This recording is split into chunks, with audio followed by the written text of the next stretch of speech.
I'm going to be elaborating somewhat on the reckoning and dismissal of the shepherds, who are the rabbis. And I'm going to get into that, the definitions themselves, what this means, and in part why God has done this. One thing I want to make emphatically clear, since I hadn't heard one word from a rabbi, and I'm quite certain, as a group, maybe not all, as a group, they had no idea there'd be a reckoning and a dismissal by God. They would not enter the scroll of remembrance, which means they don't see God's heaven for the Jewish people, which is something you do not want to miss. Because they just talk about the Messianic era. All of a sudden, Moshiach perfects the world. Everybody loves the Jew and exalts him in the world. The world speaking Hebrew.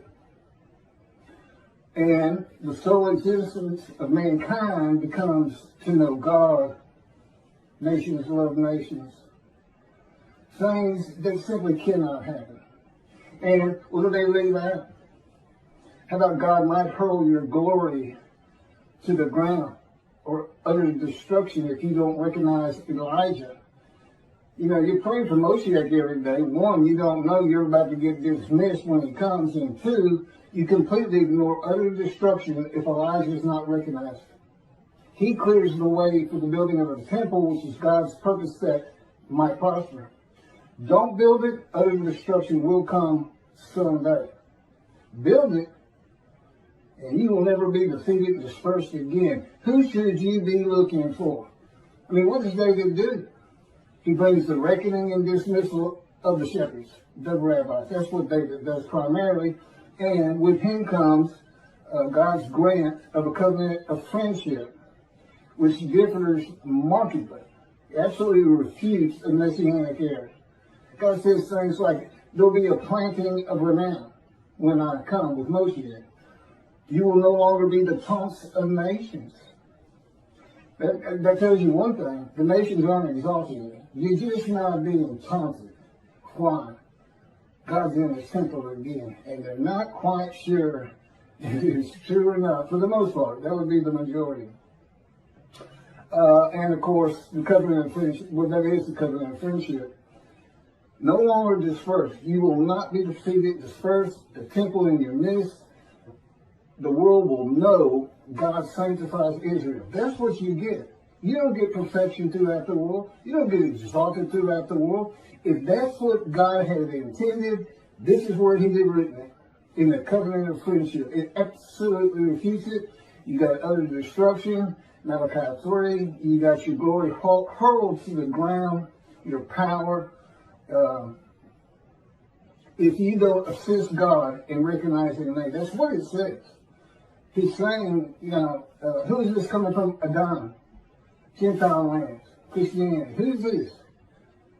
You know, the people's going to listen to him, and he's not happy about it, and he says it, I think it's verse 3, could be quote. He's stunned that he's not getting a response. Particularly, and I know why now, the mountain of evidence that has been presented to the Jewish people on these videos cannot be surpassed by any other man to come. I'm either him or he ain't coming. Which is it? God said he was coming. God's righteous servant. What was David? A servant who was righteous. Who was Elijah? Servant who was righteous. Who was Moses? Servant who was righteous. Who else? Who we missing? God's righteous servant. One description, 4 righteous servants. I am all 4 men. I just reposted it again. I have a verse-by-verse commentary solely showing how I and my life fits Isaiah 53 and explaining it. Explaining what he was wounded for our sins means. No man has ever been able to do that before me. Certainly not Tobias Singer with his absurdity. An absolute absurdity. 6 million Jews die and then a ram guilt offering. That's not even all of Israel. That's about 1/3 of Israel at the time. Nobody got long life. It looks like Hitler's the one who made the sacrifice, and he didn't get long life. No one is made righteous because of it. It's an absurdity. Okay, he couldn't come close to interpreting the true meaning and the way to make this understandable. Isaiah 53 is in large part a snare. Okay, God knew the Gentiles were going to take your book one way or another. And he set them up. He set them up for the day of the Lord, and he set up the rabbis too. He knew you were going to be practicing the Messianic era. All of these are proof, as I straighten all this out, putting forth what he wants Judaism to be. This is what God wants Judaism to be. Not what Rambam wants it to be. He doesn't even want the entire world to be simply to know God. It's not what he wants. Primarily, God, what are you doing? What are you doing? I'm creating a new heaven, he says that first, and a new earth. What's new about the heaven you're creating? What changes? I want to have a new host of angels, the angels of Israel. And I want every Jewish, all of my children to go through the same thing they've all had to go through. Anti-Semitism, racism, bigotry, having to survive on a planet that simply does not like them. That's what he's looking for. That's the angels of Israel. You got your own unique personality. 613 laws. Okay, about 200 of them were animal sacrifice, and that was done away with by his prophet. God said, I don't want your animals anymore. Yet Toby Singer thinks he wants a human being. You're not supposed to add to or take away anything from the Torah. And when you see you're about to do it, you better ask yourself, where am I wrong? Where am I wrong to add a human being, much less 6 million of them? And, you know, let's go on Christian. That's what they did. Let's put a human being in an unblemished lamb and we'll be sin free. I don't know what your guilt offering did for the Jewish people who become the righteous servant. No, the righteous servant is for the day of the Lord. He has to have a Moses, a representative. It could be an Elijah or a David. But he's got to have a man. Okay? I fit it to the T. My Isaiah 53 has been out there for over 2 years. And I get nothing. Don't tell me these people like Tobia and Jews to Judaism haven't heard some rumblings. I can't say exactly what. God doesn't tell me things like that. He'd never tell me what another person's thinking. He won't tell me anything to happen in the future. If I can't find out an answer of my own, then I don't find it. They don't give it to me. You know. But,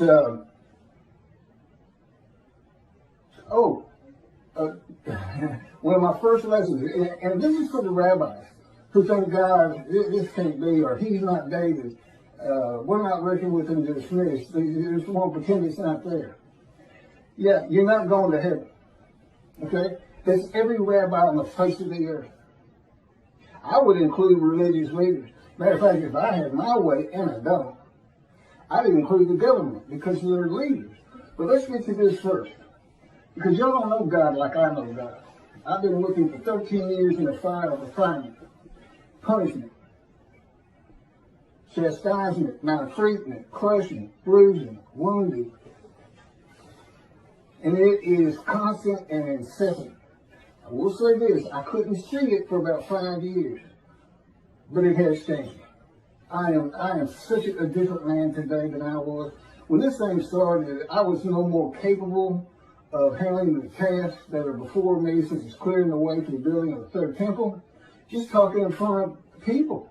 I was a lawyer, but I was a book lawyer. I didn't like talking in front of people. Matter of fact, I can't remember a time I ever had. I wasn't sociable. I was a loner.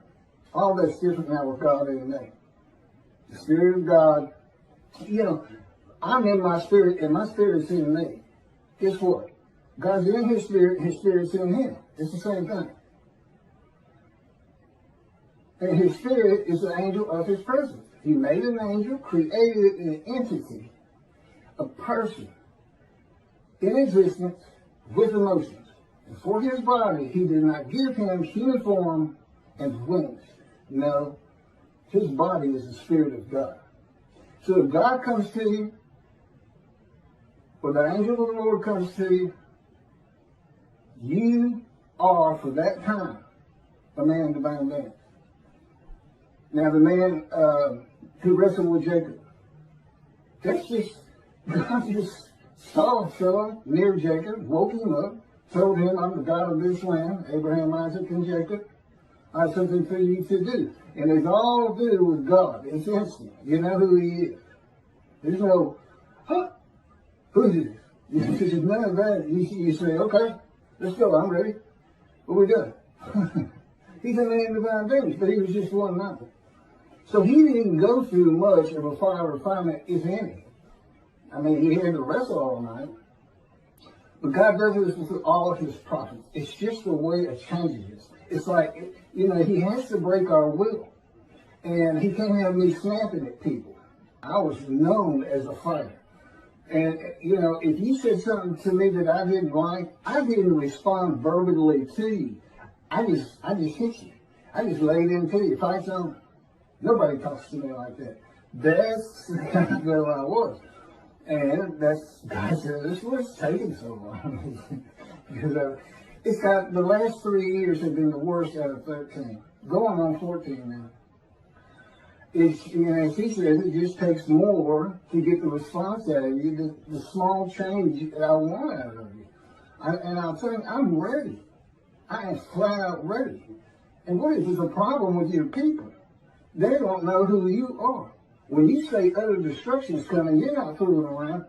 Here's what, you know, you kind of get one personality of God in the Hebrew Bible. You know, it's not far ranging. But what he showed me is based on the following. This is one of the first lessons he gave me. And anybody can look at this. I don't have my glasses on. I'll get through it the best I can. But this is the chapter that leads to the purpose of the Temple Mount. And it's 2 Samuel chapter 24, verse 1. The anger of the Lord arose. Okay, I gotta get my glasses. Bear with me.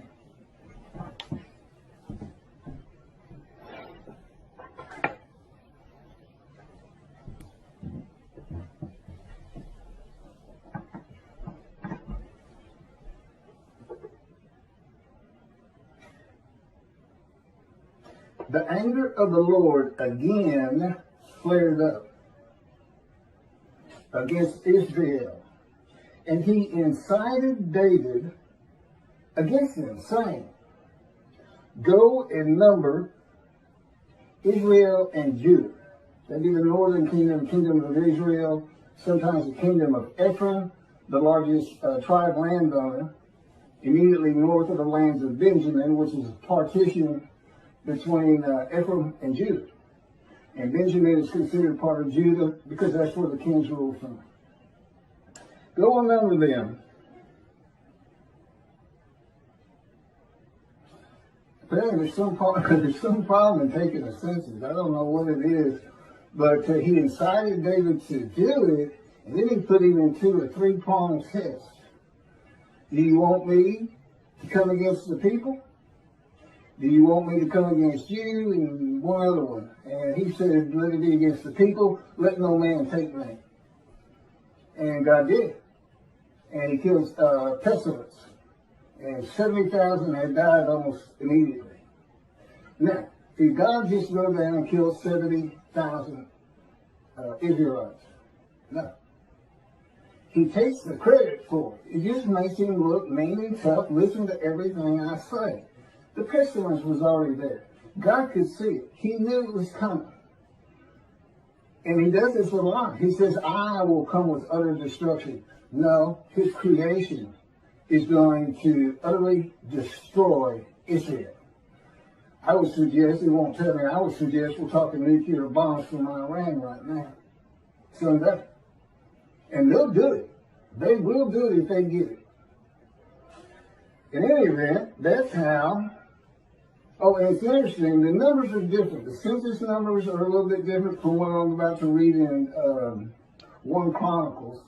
And so is the amount of money paid for the Temple Mount out of David's pocket, is what he makes it sound like, but I'm sure it was the kingdom's money. I would think so. I don't know why he'd have a separate side job or anything.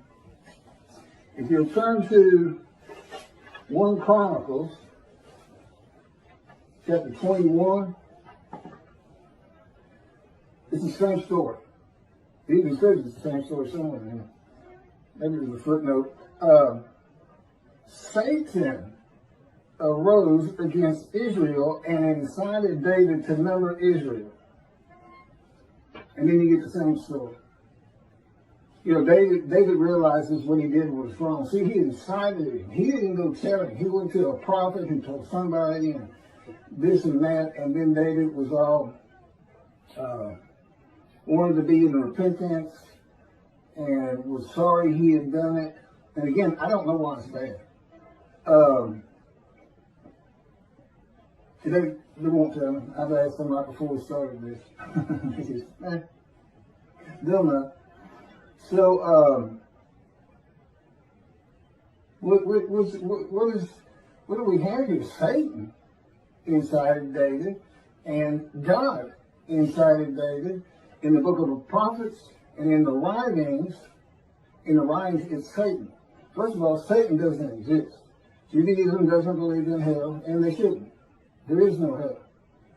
God's got, you know, if you don't heed or revere him, if you sin all the time, he just doesn't pay attention to you. He knows his creation. He knows what humanity does. He knows what humans are. He knows there's no stopping that. And, I don't know, you might say, didn't he got a special place for Hitler? And that's what he tells me no. I don't think about him. He doesn't mean anything to me. But why is that in here? You would want to say, well, if I had to go either way, I'd say 1 Samuel is who you go with, because that's the book of the prophets. And I agree with that, except God wrote this whole book. He had a whole thing written. It's not just Torah. Don't forget that. It's not just the Torah dictated to Moses. If you, the book of Ezekiel, just as soon as Ezekiel wrote it, might not be the case, might not be all of it, but, you know, just go with that. Whoever the main character is, they wrote it for God, because if he's talking to you, and he's going to be with you quite a while, like in writing one of these big books of 70 chapters, you're going through the fire of refinement. Moses went through the fire of refinement. You know how you know? Because it breaks your will. It makes you humble. It takes anger out of you that you used to not be able to control. We start with Moses. He killed a man. He was so angry. He's getting into fights. Then he runs away. He doesn't account for himself. He doesn't ask Pharaoh he doesn't repent. He runs away. He doesn't take account for his own actions. Not a good person. At the end of his life, it is said in the Bible, Moses was the most humble man on earth. And God said, Keith, I put that in there primarily for you. So you would understand you're not the only one that's ever gone through this. He says, you're tops. I mean, you're 4 prophets in one. Moses would be number 2 as far as the severity. But it took a man with that kind of anger. And Ezekiel had that kind of anger. He said, I wanted a spirit seized me. And I went in bitterness and the fury of my spirit in the hand of God. He's in the hand of God, but he's bitter and furious. I know the feeling. That's the fire of refinement. That is the key to understanding Isaiah 53 and those words. A man is wounded, chastised, brushed, bruised, maltreated, so that I can go to those who are suffering guilt for sin and have the ability to make them understand God is here. Go to Judaism. Be observant. Stop sinning. Your guilt will go away. I offer myself to go through the fire of refinement so that I can remove your guilt. That's what it's all about. That's the first 6 verses, the witnesses. Wounded for our sins, bruised for this, crushed for this. Okay? It's just for me to be prepared. Now, he didn't even ask Ezekiel. He didn't have to ask me. You don't say no to him. He's God. You don't say no. You say, okay. I've said, okay, 1,000,000 times, I believe. But, so to explain this, God says, just imagine a scale with the finest, goodest, nicest, kind, merciful person you could ever meet. And down here, put Satan, the meanest, most vile, brutal, doesn't care about your pain. And he can go all through it. Okay? He literally decides what emotions he's going to have. Now, I'm in the fire of refinement, and I call this the black hat, this the white hat. This is what he's talking. And we have a lot of good times in here. I mean, there's a lot of white hat, and the Holy Spirit's always in the white hat. He can be a troubler sometimes, but you know, it's kind of set up by God, where he's sent to the sight things. And then the black hat. This is where he is with me most of the time. The fire of refinement. But we get over here. We get over here. The point is, he's not just listen to what I say, or I'll put a pestilence on you. If you don't stop sinning, I'm going to exile you. I'm going to take your temple. That would be someone over here, not necessarily to Satan, but he said that's why that was written that way. So I can tell you about it. But he's really, I mean, when he's flat out in the middle, I just love that personality. It just does me well. So he wants you to tell the Jewish people about him. And my story, there's a lot I can't get into. I mean, he told me two things right off the bat. One, I don't care about your pain. And there's nothing I won't do to get you ready. There's no row I won't send to. I will lie to you. And yeah, I know since God doesn't lie. In the fire of refinement, he does anything to incite me. That would come under chastisement. Wounding, slamming me to the ground. He's broken my chin open 2 or 3 times, cracked my skull. I got a nervous bad, black eyes, skin off my face. That's wounding. And you ask yourself, what is this really doing to change me? But it eventually does. I still don't understand it. I told him I never understand it. But indeed, it's working. So for the rabbis, if you think by ignoring me with the amount of evidence God has put before you, I mean, he planned this entire book before he made creation and selected his chosen. The entirety of it. That's why you only see angel of his presence and Holy Spirit one time. Judaism says Holy Spirit is not a person. There's plenty of evidence in the scripture that he is, and I can tell you personally he is. And he's a great little person too.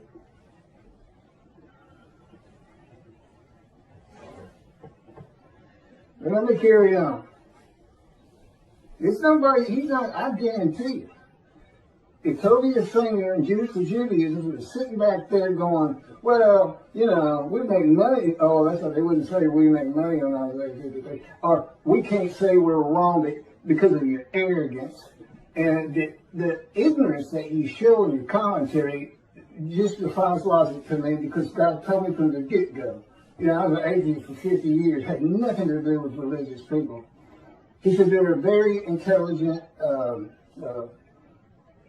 people. Judaism is well-based, on the ground, all makes sense. This is what he told me in the beginning. And since then, I learned a lot different. I don't think much about their capabilities at all. Remember, I'm a prophet. God taught me. God controls my mind, my thoughts, my words, my physical motions, because I'm in the cords of his power. He can screw me like a top if he wants, slam me to the ground. He can make me shake like a leaf. so that when I try to eat, I can't hold my food on the utensil. I end up having to take the bowl and put it, just embarrass you. I think you're really humiliating me. It is maltreatment, but I can tell you, I sure don't like you doing it. And he's done it. He'll do it with my legs, where you feel you're going to fall down. Sometimes I dread walking down the steps when he's got me right in the midst of. He calls it a 3-day thing, where which is at least once a week, if not twice. That's the kind of thing I'm talking about, and eventually that kind of treatment, maltreatment, changes you. And it also makes me, I know what I've been through. I know the pain that I've been through. And I'm not even counting the accidents he put me through, being shot, giving me cancer, shot through the abdomen.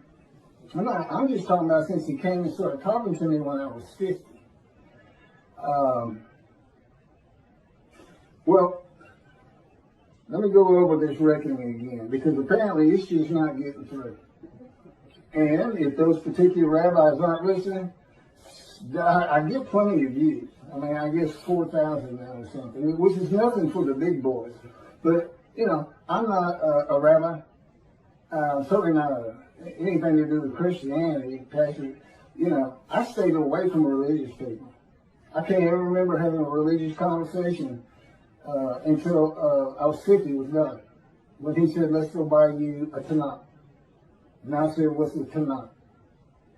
And that's when he started teaching me.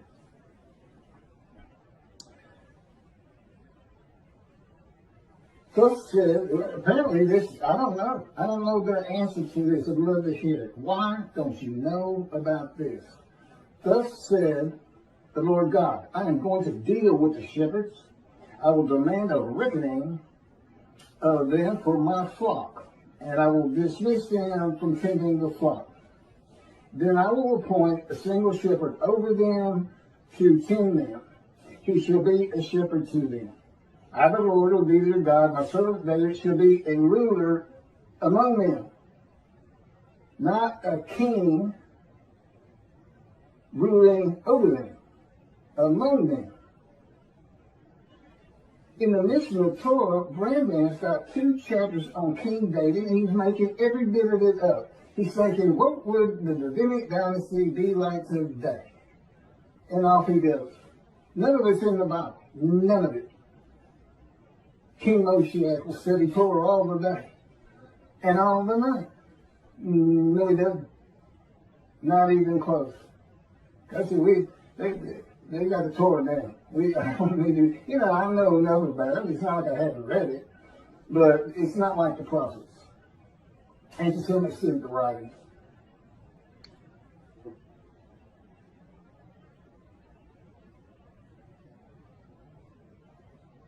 My servant David, he shall tend them. He shall be a shepherd to them. I, the Lord, will be their God, and my servant David shall be a ruler among them. I, the Lord, have spoken, and I will grant them a covenant of friendship. Again, it is so far removed from the Messianic era. Why don't the rabbis recognize that? You won't be the tons of nations. You won't be defeated and dispersed again. His sanctuary amongst you, the world will know he sanctifies Israel, a planting of renown. That's it. That's what happens when Moshiach comes. You tell him I said so. If it looks like I get a little hot about this, God controls my emotions too. And that's how he wants them to hear it. And never forget, he can speak straight through me. As a rule, he's always speaking through me since he controls my thoughts and my words. But it's always based on my personality. He can change that. He can change that. But if you're not a believer in a man divine being, it doesn't help. You just think I'm putting on an act.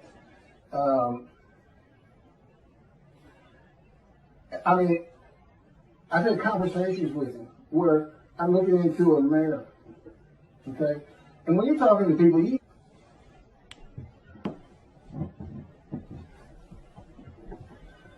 You know what your demeanor is. You know what you're sounding like and what you look like. And I'm looking at a mirror, and again, according to His power on me, I literally had a conversation with Him. And I look in the mirror, and that's not who I am in that moment, and it's not what I sound like. And, it's just my lessons. I have lessons all day long, and I have for 13 years. I mean, He's doing something with me all the time. And primarily, again, it's controlling my mind. It's based on my capacity as Elijah to teach you how you can think in heaven. Your spirit reads your mind. Okay, your mind takes in, your mind has electrical impulses, little chemicals, different tissue, and it takes in what eyes can take in and what ears can take in. Your person is the spirit in you, spirit and soul. And together, spirit and soul form a person. The soul's kind of like the DNA of who you're going to be. In heaven, you don't have that mind. God becomes the information of your mind. And He can do it for everybody in heaven. That's why He said, before you pray, I will answer. Just because He's the one having you think, I'm going to pray. And you won't remember the things of the past. That's a whole other discussion. But I have all of that information because I'm Elijah. There's a reason He took him up specifically and nobody else and sends him back. It's a further proof of who I am outside the fact I fit every verse of Isaiah 53, outside the fact I'm the only man who's ever been able to explain Isaiah 53. The fact that despite your greatest minds, Jews for Jews, Toby Singer, and everybody else who makes commentary on it, have never been able to figure it out. You can't figure it out if you're not the righteous servant. And I couldn't see, I read it the first time, I said, well, what is this? I said, who do you think that is? I said, I have no idea. He said, that's you. I said, okay. This is in the verse 2 years, I can't remember exactly when. Okay, now these words are used. My servant David shall be king over them, be one shepherd for them all. King, prince, shepherd means leader. That's what it means. I want to be getting to that. This leader, this is words of leadership. It's not a Davidic kingdom. God knew all things from the beginning, and He knew when He had the day of the Lord, Israel would be a democratic free country. There's no place for a kingdom. You want a kingdom, go live in Saudi Arabia. They shall follow my rules and faithfully obey my laws. Thus they shall remain in the land which I gave to my servant Jacob, and in which your fathers dwelt. They and their children and their children's children shall dwell there forever, with my servant David as their prince for all time. That would be the line of David. Through Solomon. Solomon had the same covenant with God. And the first people to read this are in antiquity. They understood king and prince. And back then, I can't fault Rambam too much, but today we know better because it's a democratic country. It's just that not Middle East, I guess, is got the most kings and kingdoms anywhere in the world. But anyway, God knew. He knew Rome was going to destroy the second temple. The dispersal would occur. The diaspora began, which is away from the promised land. And he knew they weren't going to just come back of their own, but that, and he didn't cause it, despite what Toby Singer says, but that the war would drive them back one day. He knew it was going to be ugly. But, he said, well, why didn't you come help? Why didn't you come back? You're not supposed to be out there. You got to learn your lesson. That's some black hat there. You see that? Don't forget, he is a celestial being. He is not human. He has emotions, but he can actually operate his emotions, whereas we can't. We can't to an extent.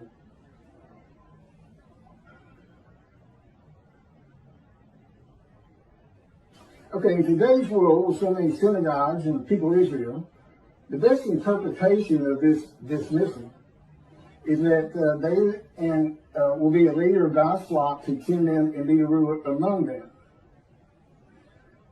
Like a rabbi, a person with knowledge, a teacher. But I'm not getting ordained or anything.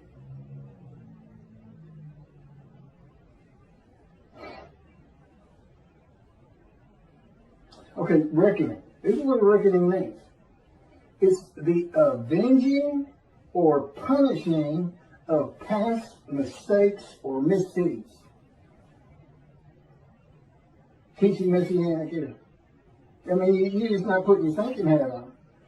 That was for antiquity, Middle Ages. But resurrection of the dead, the 13th fundamental principle of Judaism by Rambam. We believe in the resurrection of the dead. Do you really? Do you really? Are you telling the truth in that part?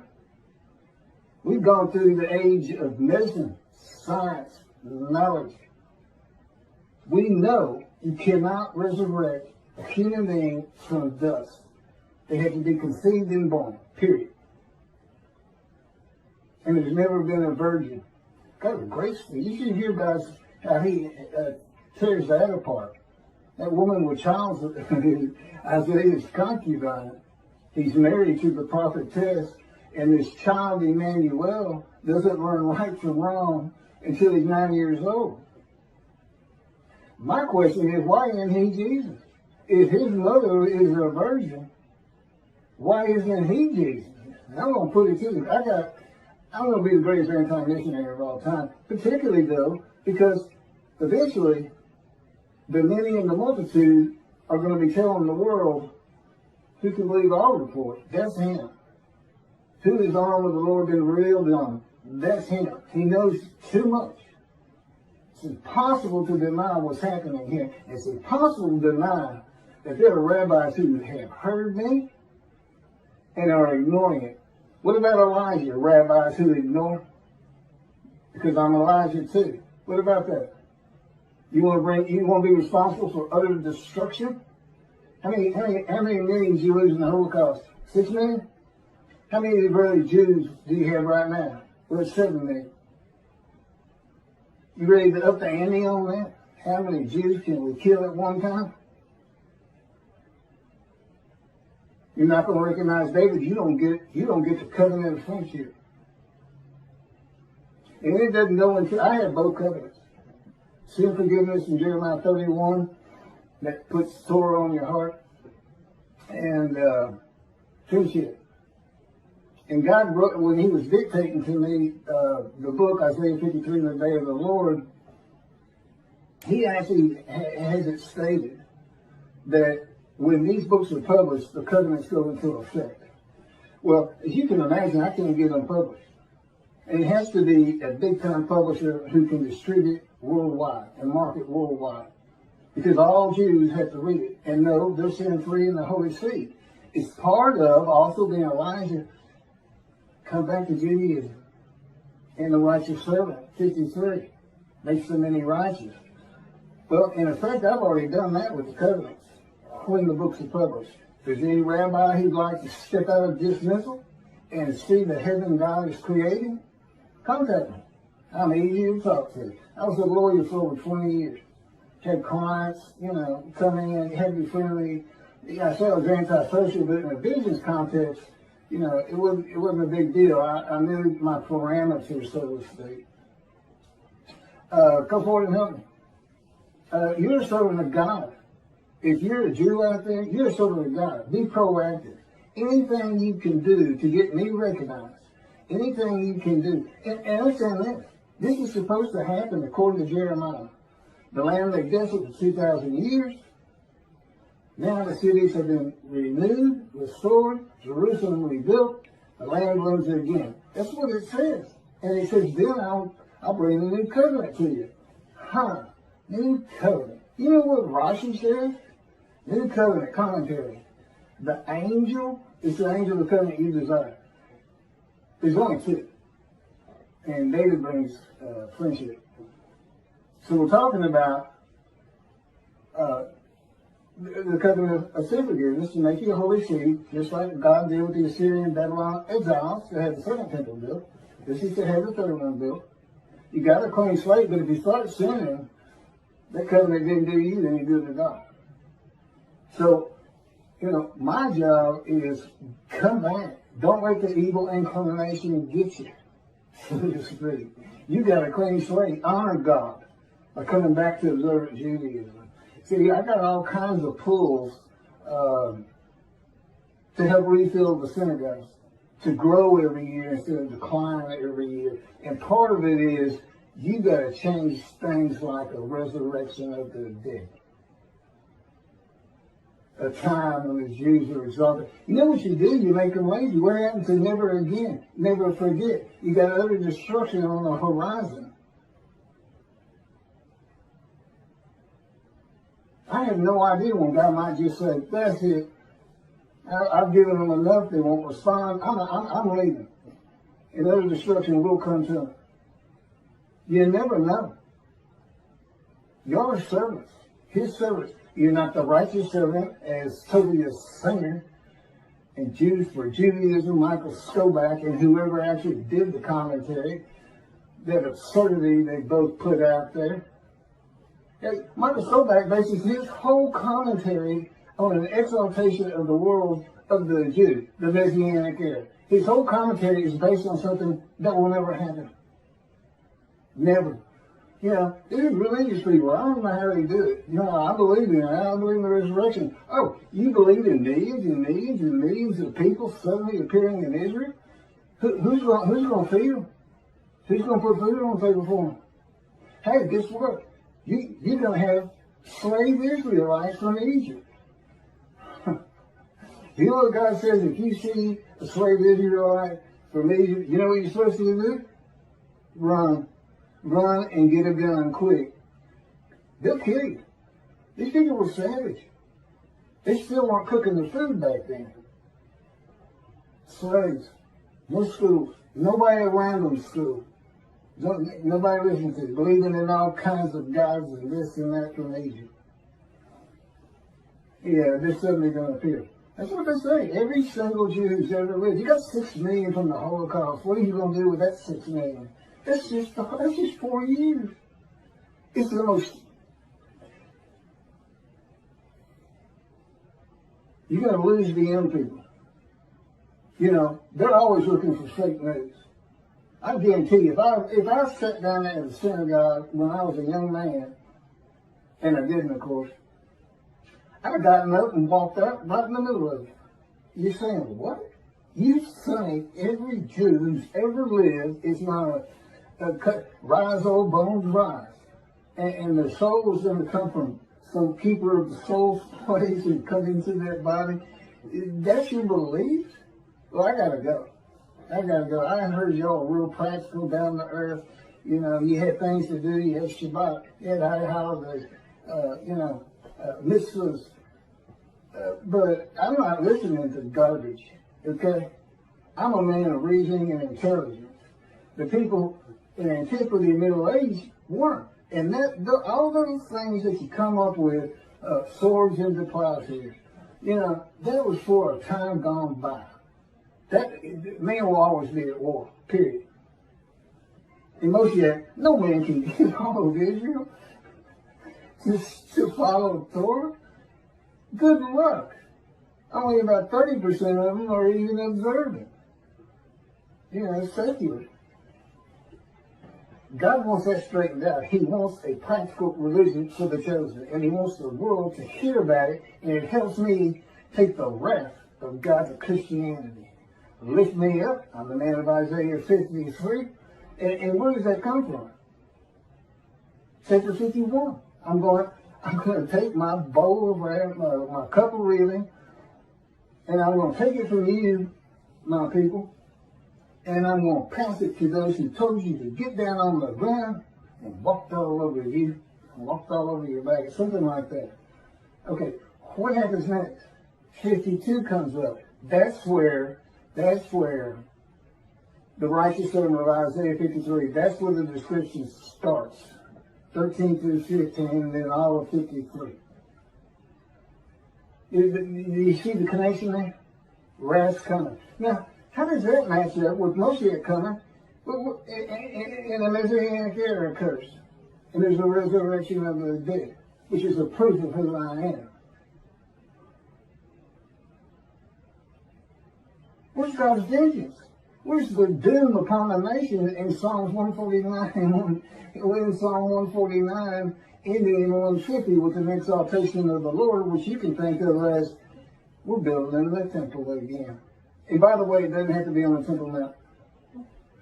It's got to be on Mount Zion. Two things. One, it's not big enough for what God wants. He'll give me the plans when necessary. It's kind of like, getting the plans for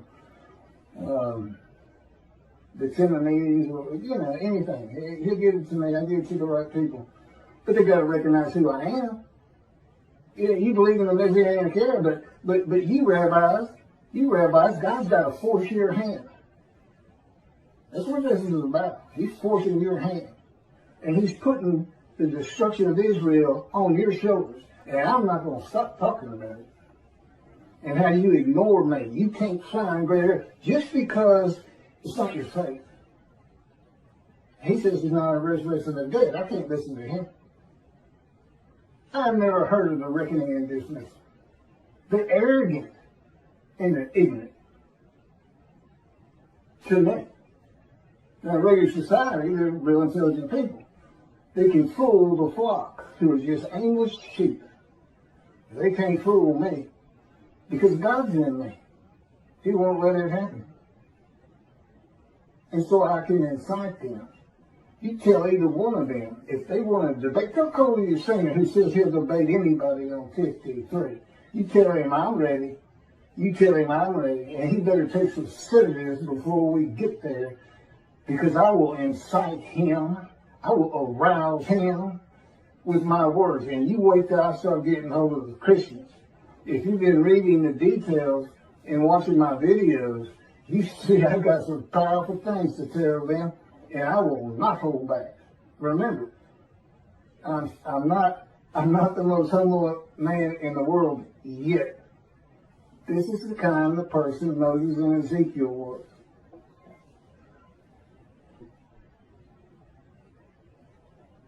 Reckoning, the avenging or punishing of past mistakes or misdeeds. It's not just the Messianic era. How about these two, Tobiah and Skobac, Jews for Judaism? I can't imagine they really believe what they're saying. They probably had to work and work. How can I explain this part?